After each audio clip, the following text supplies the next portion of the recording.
Hi அனைவருக்கும் வணக்கம். Mister we தாருண் YouTube channel மற்றும் ரஞ்சன் அருண் பிரசாத் ஃபேஸ்புக் பேஜ் வழியாக இணைந்திருக்கக்கூடிய எல்லாரையும் நான் வரவேற்கிறேன். நாங்கள் இன்றைக்கு வந்திருக்கக்கூடிய பகுதி நாட்டுண்டு, அதாவது இலங்கை திருநாட்டின் மத்திய புள்ளியில் தான் நாங்கள் இன்றைக்கு வந்திருக்கோம்.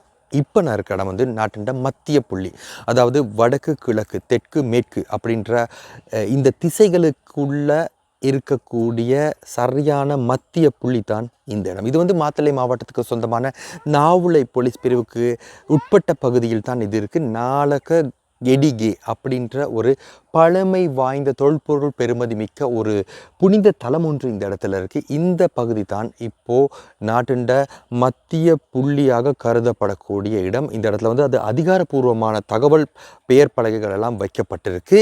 ஸோ நாங்கள் அந்த இடம் பற்றியான ஒரு வீடியோ தான் இந்த இடத்துல முழுமையாக ஆராயிரோம்.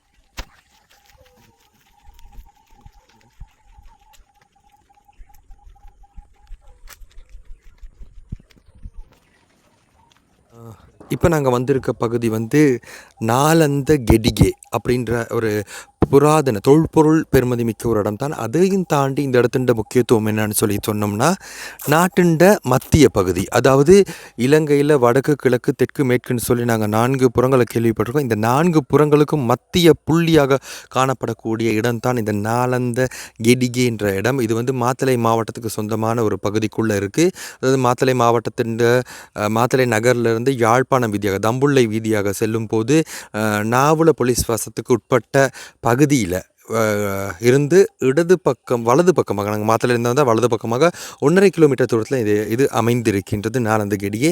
இந்த இடத்துல வந்து ஒரு தொல்பொருள் பெருமதி மிக்க ஒரு புனித தலம் ஒன்று இந்த இடத்துல இருக்குது. இந்த இடங்களில் பல கட்டுப்பாடுகள் விதிக்கப்பட்டிருக்கு. புராதன தொல்பொருள் பெருமதி மிக்க இடங்களை சேதப்படுத்தக்கூடாது. அதே மாதிரி அந்த தொல்பொருள் பெருமதி மிக்க இந்த கற்களில் வந்து உட்காரக்கூடாது. அதே போன்று பாதணிகளை கழற்றி விட்டு தான் இந்த இதுக்குள்ளே போகணுன்ற பல கட்டுப்பாடுகள் விதிக்கப்பட்டிருக்கு. இது வந்து 8ஆம் அல்லது 10ஆம் நூற்றாண்டு காலப்பகுதியில் நிர்மாணிக்கப்பட்ட ஒரு புனித தலமாகத்தான் இது காணப்படுது. இது வந்து செங்கல் அமைப்புகளால் கட்டப்பட்ட ஒரு சுற்றுச்சுவராக காணப்படுது. இந்த சுற்றுச்சுவர் வந்து பாருங்கள், இன்றைக்கு பாதுகாக்கப்பட்டதாக காணப்படுது. அதே போன்று இது கற்களால் அமைக்கப்பட்ட ஒரு புனித தலம் ஒன்று தான் இந்த இடத்துல வந்து இருக்குது. பார்த்தீங்கன்னு சொன்னால் இதில் வந்து கற்கள் பெருமதியான கருங்கற்களினால் இந்த ஆலயம் வடிவமைக்கப்பட்டிருக்கு. இந்த ஆலயம் வடிவமைக்கப்பட்டாலும் இதில் வந்து இருக்கக்கூடிய கற்கள் வந்து பல நூற்றுக்கணக்கான வருடங்கள் பழமை வாய்ந்தமைக்கான அந்த அடையாளங்கள் வந்து இதில் தெரியுது, உங்களுக்கே காணக்கூடியதாக இருக்கும். இதில் வந்து இந்த இந்து கோவில்களில் இருக்கக்கூடிய அந்த வடிவமைப்புகளும் சில காணப்படுறது இருக்குது. இந்த இடத்துல வந்து நினைக்கிறேன் புத்தர் சிலை ஒன்று உள்ளே வைக்கப்பட்டிருக்கு தான். இந்த இடத்துல புத்தர் சிலை ஒன்று வைக்கப்பட்டிருக்கு. இந்த புத்தர் இது வந்து ஒரு புத்தர் ஆலயமாக இருந்தாலும், பௌத்த மதத்துக்குரிய ஒரு ஆலயமாக இருந்தாலும், இது வந்து ஒரு கோவில் வடிவில் இந்த பாருங்கள், மேலே வந்து ஒரு கோபுரம் அமைக்கப்பட்டு கலசங்கள் வைக்கக்கூடிய வகையில் இந்த அமைப்பு வந்து அமைக்கப்பட்டிருக்கு. சாதாரணமாக விகாரங்கள அமைப்புகள் வந்து உங்களுக்கு தெரியும், ஒரு வித்தியாசமான ஒரு அமைப்பாக இருக்கும். ஆனால் இது வந்து ஒரு கோவில் அமைப்பில் அமைக்கப்பட்டிருக்கக்கூடிய ஒரு விடயத்தை வந்து நம்மளால் காணக்கூடியதாக இருக்குது. என் பையன் ஐ சொல்கிறாரு, உங்களுக்கு காணக்கூடியதாக இருக்கும். இந்த இடத்துல நின்ற நிலையில் இருக்கக்கூடிய ஒரு புத்தர் சிலை இந்த இடத்துல இருக்குது இந்த கோவிலுக்குள்ளே. ஸோ இந்த இடத்துல வந்து படங்கள் பிடிக்கும் போது புத்தர் சிலைக்கு பின்புறத்தை காட்டிக்கொண்டு படம் பிடிப்பது தடை செய்யப்பட்ட ஒன்று. இந்த இடத்துல உங்களால் காணக்கூடியதாக இருக்கும். பாருங்கள், அதை நாங்கள் பார்த்துக்கிட்டு தான் போகிறோம். நின்ற நிலையில் இருக்கக்கூடிய மிகவும் தொன்மை வாய்ந்த தொல்பொருள் பெருமதி மிக்க ஒரு சிலை உங்களால் காணக்கூடியதாக இருக்கும். புத்தர் சிலை மிகவும் பெருமதியானது, மிக மிக பெருமதியானது, மிக மிக பழமையானது. இந்த கற்கள் வந்து மிகவும் பழமையானது. ஒரு ஜாதி வெள்ளை நிறத்திலான ஒரு கல் ஒன்று தான் இருக்குது. கருங்கல் என்று சொல்ல முடியாது, இது வந்து ஒரு வெள்ளை நிறத்திலான ஒரு கல்.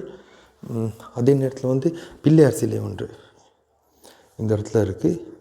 புத்தரோட ஒரு அரைவாசி உடைந்த நிலையில் ஒரு சிலை இந்த இடத்துல வந்து நின்ற நிலையில் இருக்கக்கூடிய சிலைன்னு சொல்லி பல சிலைகள் வந்து இந்த இடத்துல காணக்கூடியதாக இருக்குது.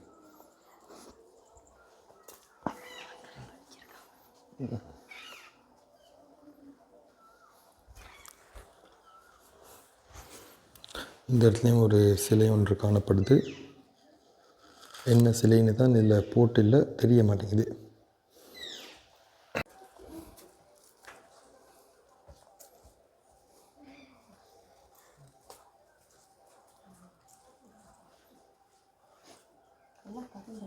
ம்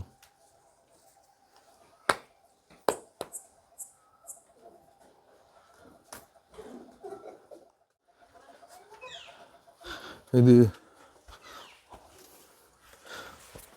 உண்மையிலேயே வந்து மிக பெருமதியான மிகவும் பழமை வாய்ந்த கற்கள் தான் அந்த பாருங்கள். அந்த இடங்களில் வந்து சில இடங்களில் வந்து சில மரங்கள் வளர்கிறத காணக்கூடியதாக இருக்குது, காண முடியுது.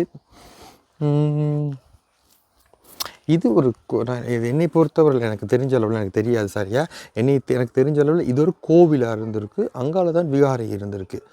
இது வந்து பெரும்பாலும் தமிழ் பௌத்தம் வழிபட்ட ஒரு விகாரைகளுக்கான சான்றுகள் வந்து இது தெரியுது. தயவு செஞ்சு நான் சொல்கிறது உண்மையாக இல்லை அது தவறான கருத்தாக இருந்தால் இந்த வீடியோவுக்கு கீழே கமெண்ட் பண்ணுங்கள்.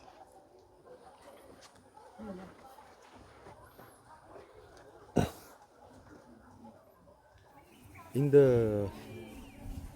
புனித தலத்தை வந்து சூழ நீங்கள் பார்த்தீங்கன்னு சொன்னால் அழகான ஒரு நீர்நிலை ஒன்று காணப்படுது.